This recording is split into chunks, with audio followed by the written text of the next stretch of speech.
세상에는 여러 종류의 종교가 있습니다. 그리고 종교마다 강조점이 조금씩 다릅니다.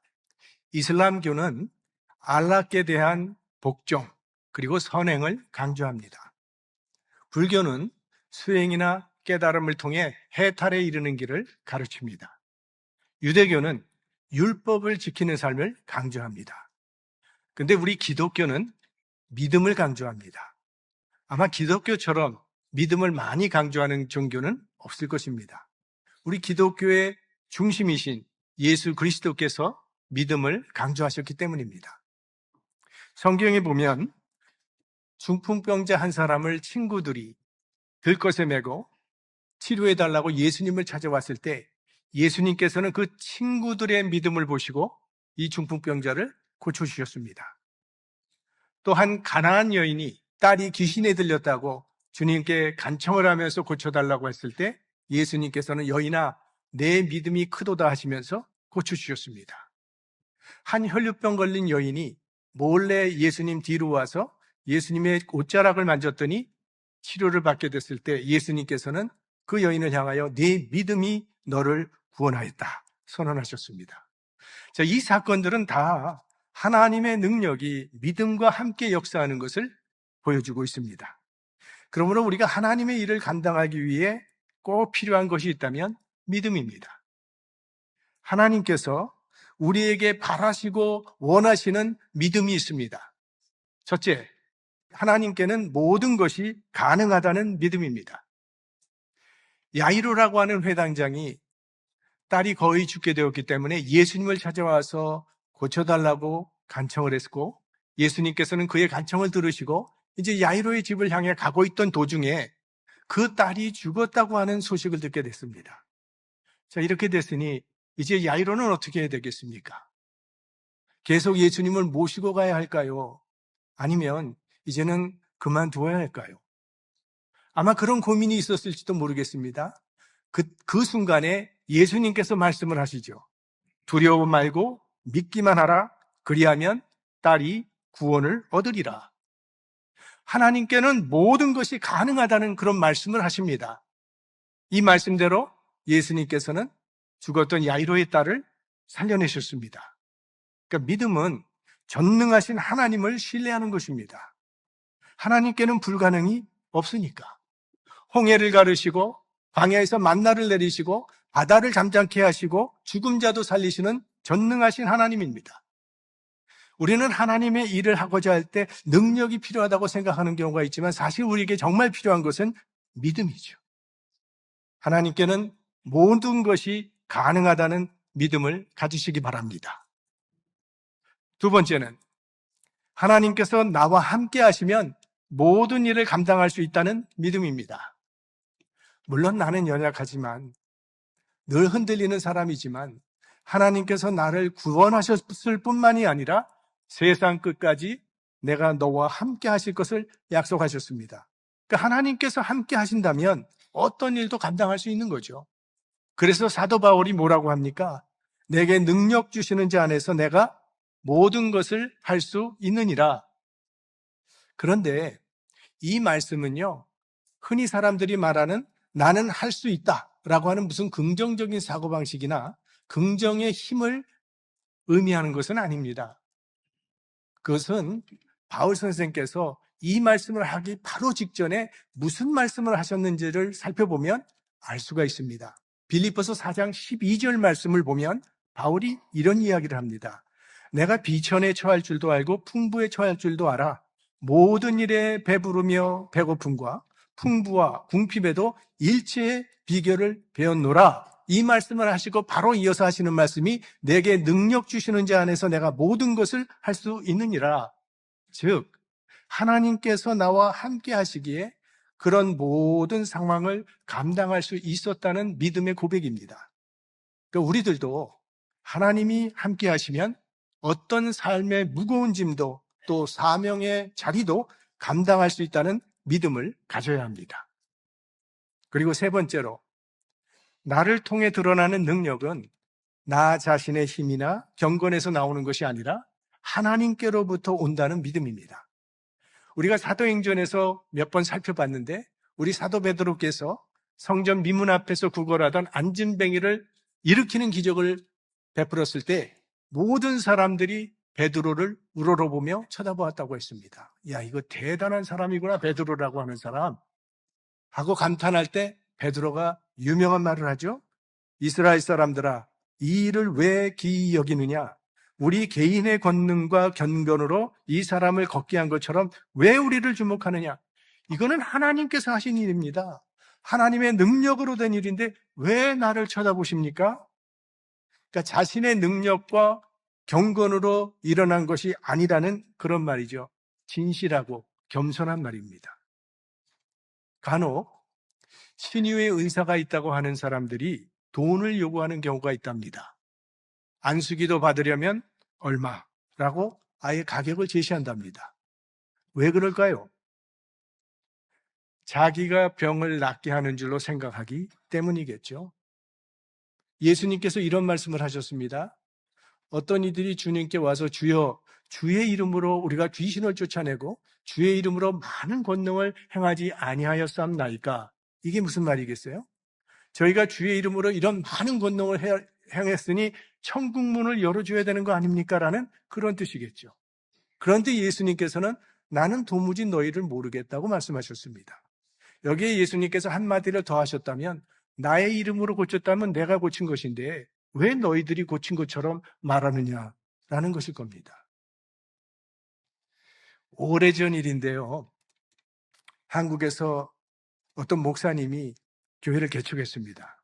근데 그 교회가 굉장히 큰 대형 교회가 되었어요. 제가 이름을 얘기하면 여러분 다 아실 만한 그런 교회입니다. 그래서 그 교회가 어떤 교회인가 홈페이지에 들어갔다가 저는 큰 충격을 받았어요. 그 홈페이지에 목사님을 위해 만든 헌정곡이 나오더라고요. 김일성을 찬양하는 노래가 있다는 걸 알지만 목사를 찬양하는 노래가 있다는 걸 처음 봤습니다. 너무 충격을 먹었어요. 이제 좀 시간이 가니까 나중에 교계에서요, 이건 목사 우상화라고 하는 비판이 일어나기 시작했습니다. 그리고는 그 홈페이지에 그 노래 삭제했습니다.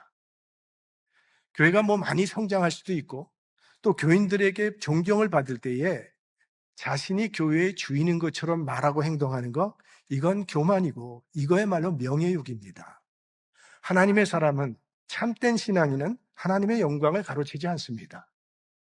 하나님의 역사는 인간의 능력이나 인간의 경건에 의해서 이루어지는 것이 아니에요. 사람은요, 그릇이고 도구입니다. 능력의 근원은 하나님께 있는 겁니다. 그래서 자랑하는 자는 주 안에서 자랑하라고 성경은 말씀하고 있는 거죠. 왜? 하나님께서 하셨기 때문에. 이것이 사역자들이 가져야 될 믿음이고 이 믿음을 끝까지 지켜나가야 합니다. 자, 오늘 본문에 예수님께서 믿음이 얼마나 위대한 능력이 있는지를 말씀하십니다. 믿음이 있으면 산도 옮길 수 있다고 그렇게 말씀을 하세요. 자, 이런 말씀은 우리에게 큰 소망을 줍니다. 하지만 동시에 절망스럽기도 한 말씀입니다. 이것이 소망이 되는 이유는 믿음만 있으면 산도 옮길 수 있다고 말씀하셨기 때문이죠. 못할 일이 없다는 겁니다. 그래서 이런 말씀은 빨간 펜을 가지고 밑줄을 긋고 정말 믿음만 있으면 뭐든지 할 수 있다, 힘과 소망을 얻게 되는 그런 말씀이죠. 동시에 절망스러운 이유는 기독교 2000년 역사 속에서 누구도 믿음으로 산을 번쩍 들어서 바다로 옮긴 사람은 없기 때문입니다. 자, 우리 대한민국은 땅이 좀 작다고 아쉬워들 하는데 이 세상에서 가장 믿음이 좋다는 사람들은 다 대한민국에 있다고 합니다. 그럼 걱정할 일이 없잖아요. 기도해서 이 미국 땅, 넓은 땅을 대한민국에 가서 붙으라고 명령을 하면 될 거 아닙니까? 그런데요, 아무리 믿음이 좋은 사람이라 할지라도 이 캘리포니아가 한국 땅에 붙으라고 기도하는 사람은 없을 겁니다. 왜요? 이 말씀의 뜻이, 예수님의 말씀의 뜻은 그런 게 아니라는 것을 잘 알기 때문이죠. 한국에서요, 이 동방교 신자 한 가족 5명의, 그 가족 식구가 5명이었는데요. 이분들이 유독성 농약을 먹고 전원 사망한 사건이 있었습니다. 이들은 아주 열정적인 신자였는데 그 마가복음을 읽다가 마가복음에 보면 믿는 자들에게 나타나는 표적 가운데 믿는 자는 독을 마셔도 해를 잊지 않는다는 그 말씀을 읽고 이걸 문자적으로 그대로 받아들이고 그 농약을 먹고 결국 죽은 거예요. 이들은 추워도 의심 없이 하나님의 말씀을 그대로 믿었습니다. 그래서 먹은 것이죠. 믿음은 분명히 귀한 선물입니다. 하지만 방향이 잘못되면 위험해질 수 있습니다. 이사야 43장에는 이런 말씀이 나오죠. 네가 물 가운데로 지날 때에 내가 함께할 것이라. 강을 건널 때에 물이 너를 침몰치 못할 것이며 네가 불 가운데로 행할 때에 타지도 아니할 것이요 불꽃이 너를 사르지도 못하리니. 이 말씀은 하나님 믿는 자는 절대로 물에 빠져 죽지 않는다거나 불에 들어가도 타 죽지 않는다는 그런 뜻이 아니잖아요. 하나님을 믿는 사람은 험한 물결 같은 고난이 온다 할지라도 하나님께서 지켜주실 것이고 불 같은 시련 가운데서도 하나님이 붙들어 주신다는 그런 약속의 말씀이에요. 물론 하나님은 전능하시죠. 그래서 실제로 이스라엘 백성들이 홍해를 지날 때에 침몰치 않도록 하나님께서 기적으로 그들을 보호해 주셨죠. 다니엘의 세 친구는 풀무불 속에 들어갔음에도 불구하고 머리털 하나 상하지 않도록 하나님께서 그들을 지켜주셨습니다. 하지만 그런 특수한 기적이 모든 사람에게 나타나야 한다고 믿는 것은 바른 믿음이 아닙니다. 그거는요, 하나님을 시험하는 태도일 수가 있어요. 그래서 예수님께서는 성전 꼭대기에서 뛰어내리라고 하는 그 마귀의 유혹에 대해서 하나님을 시험하지 말라고 물리치셨던 거죠. 믿음은 하나님의 능력을 신뢰하되 동시에 하나님의 뜻과 하나님의 방법을 존중하는 것입니다. 성경에는 문자 그대로만 받아들여서는 안 되는 표현들이 여럿 나오죠. 우리 예전에 예수 그리스도의 산상수훈에 대해서 살펴봤는데 거기에 여럿 나옵니다. 내 눈이 실족해 하거든 눈을 빼어버리라. 아이고, 이 눈이라는 게 얼마나 귀한 지체인데, 그러나 그런 귀한 지체를 할지라도 죄를 짓게 하는 요인이 된다면 가차없이 빼버리라, 이런 말씀하셨어요. 너희 손이 너희로 실족해 하거든 찍어내버리라. 귀중한 손이잖아요. 이거 없으면 어떻게 살아요? 그럼에도 불구하고 죄를 짓는 하나님과의 관계를 무너뜨리는 그런 요인이 된다면 사정없이 찍어내버리라는 그런 말씀입니다. 불편한 몸으로도 하나님 나라에 가는 것이 성한 몸을 가지고 지옥에 떨어지는 것보다 낫다고 하는 종말론적 계산이죠. 정말 이 말씀을 그대로 문자 그대로 받아들여서 우리가 살아간다면 아마 우리 중 오늘 성한 사람 한 사람도 없을 거예요. 이분 중에 절반 정도는 다 애꾸눈이실 거고. 네. 근데 설령 우리가 그런 몸이 된다 할지라도 마음의 죄가 없어지는 건 아니지 않습니까? 우리가 마음으로 얼마나 많은 죄를 짓고 살아가고 있습니까? 자, 그렇다면 믿음으로 산을 옮긴다고 하는 예수님의 말씀은 무슨 뜻일까요? 이 말씀을 바르게 이해하려면 오늘 예수님께서 어떤 상황 속에서 이 말씀을 하셨는지를 살펴보아야 합니다. 오늘 본문은 예수님이 십자가에 달리시는 그 고난주간에 있었던 그런 일입니다. 그리고 이 일주일 기간 동안 예수님께서는 낮에는 예루살렘 성전에서 가르치시고 저녁에는 근처 베다니 마을에서 머무시면서 예루살렘과 베다니를 왕래하시던 그런 기간이었습니다. 근데 어느 날 아침 예수님께서 아마 일찍 나오셨는지 예루살렘을 향하여 제자들과 함께 가는 가운데 몹시 배고파지셨다고 했습니다. 시장하셨습니다. 근데 보니까 마침 저기 잎사귀가 있는 무화과 나무가 보였던 거죠. 그래서 그 무화과 나무에 열매를 얻고자 가까이 갔더니 아니, 잎사귀는 있는데 열매가 없었더라는 거예요. 그래서 예수님께서 이제부터 그 무화과 나무에게 너는 영원토록 열매를 맺지 못할 것이라고 말씀하셨더니 그 무화과 나무가 즉시로 말라버렸다는 그런 말씀입니다. 그걸 보고 제자들이 놀란 거죠. 아니, 주님, 어떻게 이런 일이 있을 수 있습니까? 라고 물었어요. 그때 예수님께서 하신 대답이 바로 이 말씀입니다. 오늘 21절 말씀 다시 한번 같이 보겠습니다. 예수께서 대답하여 가라사대 내가 진실로 너희에게 이르노니 만일 너희가 믿음이 있고 의심치 아니하면 이 무화과 나무에게 된 이런 일만 할 뿐만이 아니라 이 산더러 들려 바다에 던지우라 하여도 될 것이요. 너희가 무화과 나무 마른 걸 보고 놀라는데 이 정도가 아니라 믿음이 있으면 산도 옮길 수 있다고 말씀을 하신 거예요. 그렇다면 우리는 이런 생각을 해볼 수 있을 겁니다. 지금 예수님께서 배가 고프신데 그냥 배고픈 채로 지나가실 게 아니라 이 무화과 나무를 명해서 즉시 열매를 많이 맺게 해서 제자들과 한 상 차려서 배불리 먹으실 수 있으시잖아요. 그런데 그런 능력이 예수님에겐 충분히 있는데 왜 그렇게 하지 아니하시고 그냥 배고픈 채로 지나가셨느냐는 겁니다. 이것보다 더 심각한 질문은 이제 바로 앞에 십자가가 기다리고 있습니다. 그러면 예수님께서 하나님 아버지, 이 십자가를 저에게서 옮겨주시기 바랍니다. 믿음으로 간절히 기도했다면 십자가가 사라질 텐데 왜 예수님께서는 힘없이 끌려가서 십자가에 달려 돌아가셨느냐는 겁니다. 아니 왜 배가 고픈데 배고픈 채로 사셨고 왜 십자가에서 죽으셨냐는 그런 거죠. 우리 같은 사람이야 능력이 없으니까 무능하니까 그렇게 할 수 없지만 예수님은 전능하신데 왜 그 능력을 사용하지 않으셨는지 질문을 가지게 됩니다. 그래서 어떤 신학자는 전능자의 무능이다라고 표현을 했습니다. 이렇게 말할 수 있습니다. 예수님께서 배고프시고 멸시천대 받으시다가 십자가에서 죽으신 것이야말로 산을 바다로 옮기는 것보다 더 위대한 기적입니다. 왜 그럴까요? 산을 바다로 옮긴다 할지라도 사람을 구원할 수는 없기 때문입니다. 산이 바다로 옮겨진다고 할지라도 멸망당할 죄인이 죄사함 받을 수 있는 길은 없습니다. 우리 같은 사람들이 죄사함 받고 구원받는 것이야말로 기적 중에 가장 위대한 기적일 것입니다.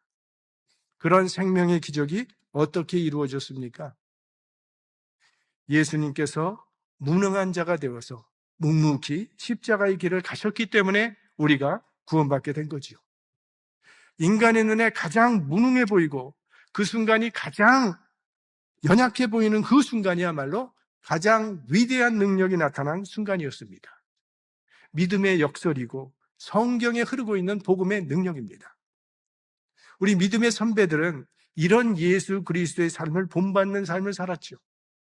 로마 제국이 그리스도인들 앞에 무릎을 꿇게 된 것은 초대 크리스천들이 놀라운 이적을 행하거나 기적을 보였기 때문이 아닙니다. 오히려 고난을 믿음으로 받아들이고 핍박 가운데서도 하나님을 배반하지 아니하고 감사하고 찬양하면서 마지막에는 생명까지 내어놓는 그 약하고 무능해 보이는 삶을 살았기 때문입니다.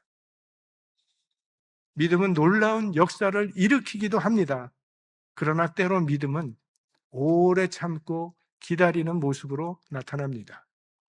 억울함을 견디는 모습으로 나타나고 손해를 감수하면서도 끝까지 진리를 붙드는 모습으로 나타납니다.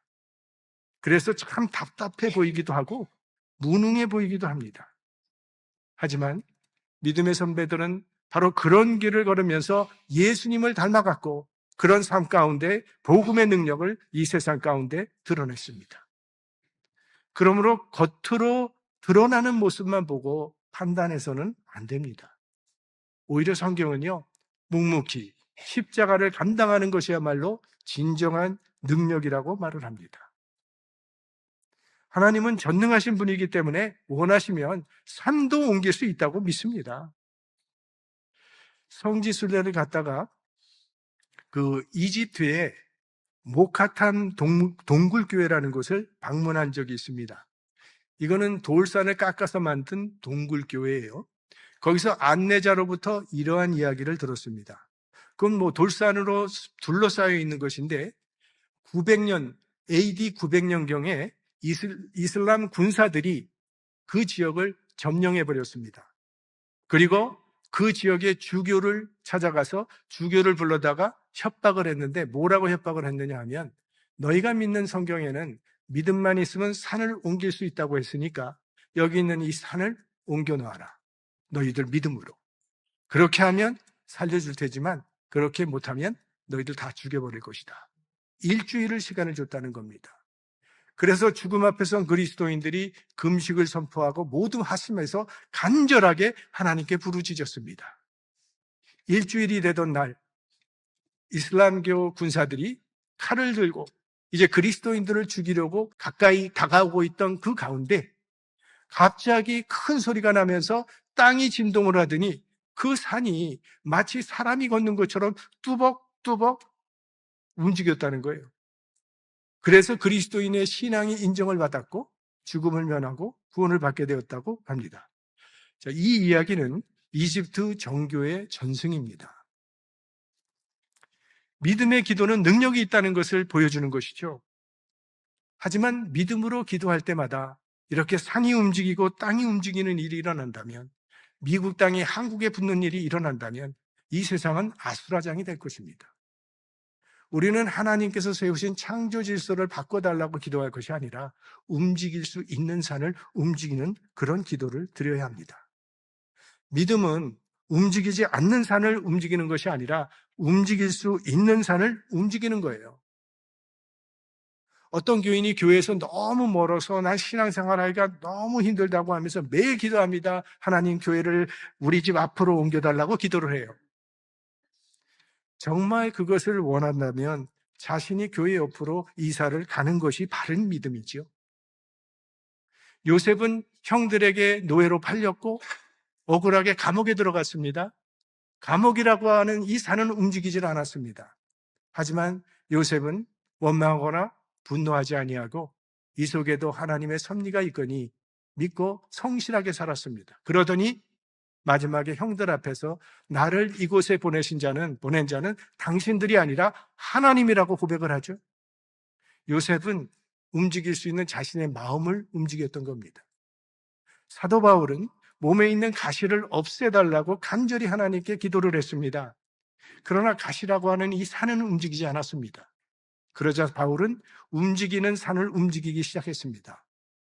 이 가시는 나더러 자만하지 말라고 하나님께서 내게 주신 것이라고 믿음으로 소화하니까 마음에 평안이 임하더라는 거예요.